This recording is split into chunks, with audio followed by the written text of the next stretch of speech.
Assalamualaikum warahmatullahi wabarakatuh. Alhamdulillahirrahmanirrahim. Salam sejahtera. Semoga kita semua tetap dalam lindungan Tuhan Yang Maha Esa. Dalam kesempatan kali ini, dalam video pembelajaran, saya akan menjelaskan tentang materi keseimbangan hidup di dunia dan akhirat pada pelajaran Al-Quran Hadis.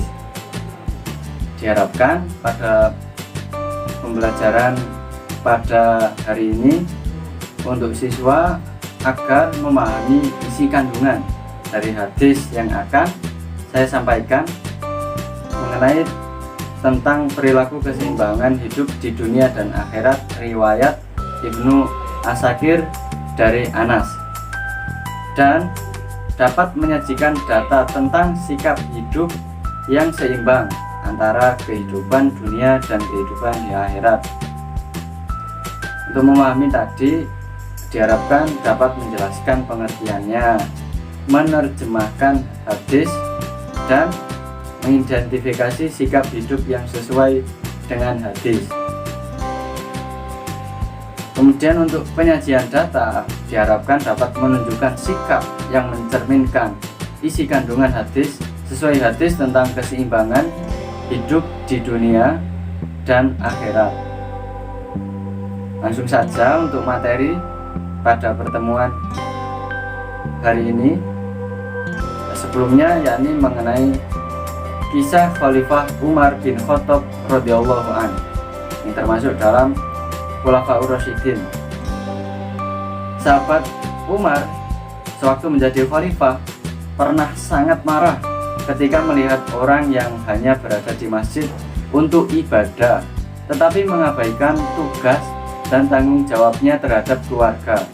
Ia rajin beribadah tapi untuk kebutuhan sehari-hari bergantung kepada saudaranya. Beliau bertanya, "Kenapa kamu berdiam diri di masjid dan tidak bekerja untuk mencari rezeki dari Allah?" Jawab orang tersebut, "Wahai khalifah, kebutuhan sehari-hariku sudah dipenuhi oleh saudara saya. Karena itu hidupku hanya untuk Allah. Kugunakan hari-hariku untuk sholat dan membaca Quran serta iktikaf di masjid." Mendengar jawaban tersebut, khalifah berkata, "Kalau begitu, pahala saudaramu lebih besar daripada pahalamu. Sebab kamu tidak mungkin bisa menjalankan ibadah di masjid seperti ini tanpa ada bantuan dari saudaramu yang setiap hari bekerja untuk mencukupi kebutuhan dirinya dan kebutuhanmu." Nah, itu tadi sepenggal kisah dari Umar bin Khattab untuk masalah keseimbangan dunia dan akhirat. Konsep keseimbangan hidup dunia dan akhirat untuk hadis keseimbangan di dunia dan akhirat. Bismillahirrahmanirrahim. Laisa bi khairikum man taraka dunyahu li akhiratihi wala akhiratahu li dunyahu hatta yusiba minhuma jami'a fa inna dunya balagun ilal akhirah wala takunu kallan 'alan nas wala takunu kallan 'alan nas. Terjemahnya hadis tadi, bukanlah orang yang baik di antara kamu yang meninggalkan kepentingan dunia untuk mengejar akhirat atau meninggalkan akhirat untuk mengejar dunia sehingga dapat memadukan keduanya. Sesungguhnya kehidupan dunia mengantarkan kamu menuju kehidupan akhirat. Janganlah kamu menjadi beban orang lain. Sekali lagi, janganlah kamu menjadi beban orang lain. Hadis riwayat Ibnu Asakir dari Anas.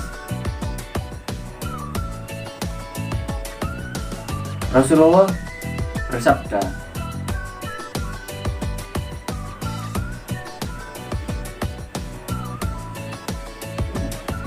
hadis riwayat Ibnu Asakir dari Anas di atas mengandung beberapa pelajaran yang perlu kita cermati.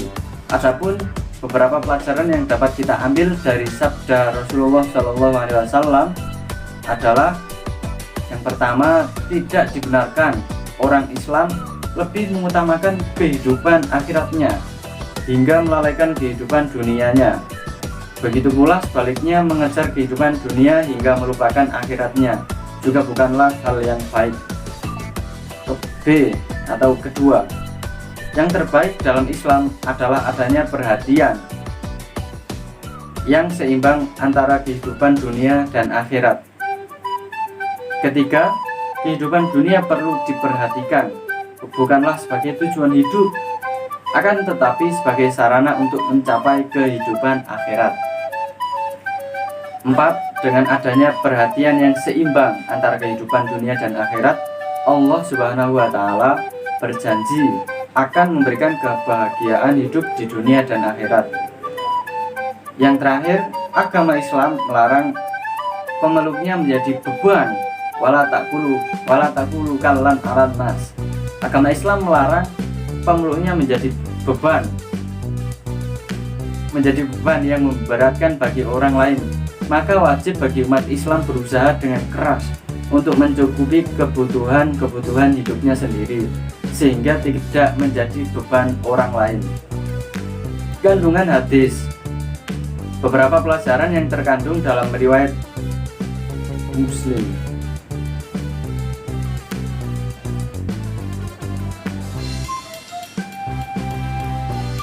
Selanjutnya, menjelaskan keterikatan kandungan hadis dalam perilaku keseimbangan hidup di dunia dan akhirat, dalam fenomena kehidupan dan akibatnya.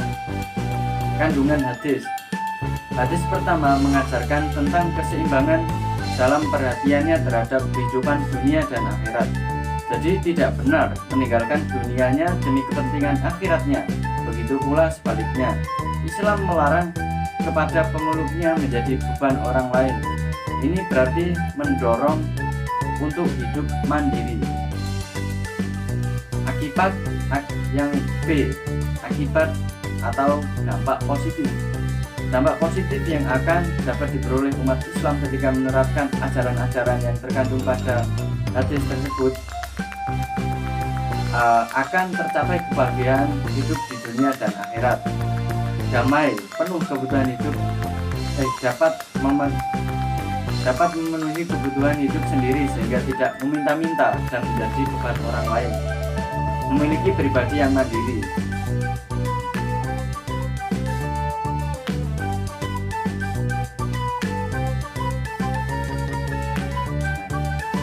Itu tadi mengenai materi atau penjelasan dari keseimbangan kehidupan di dunia dan akhirat yang sangat penting dalam kehidupan kita sehari-hari. Maka dari itu harus kita pahami, untuk hidup di dunia itu bukan tujuan akhir di dunia saja, namun pada akhirnya apa yang kita lakukan di dunia itu harus ada manfaatnya atau bisa berbuah manis ketika di akhirat. Jadi selalu berbuat baik. Itu saja yang dapat saya sampaikan, semoga bermanfaat. Akhir kata, Assalamualaikum warahmatullahi wabarakatuh.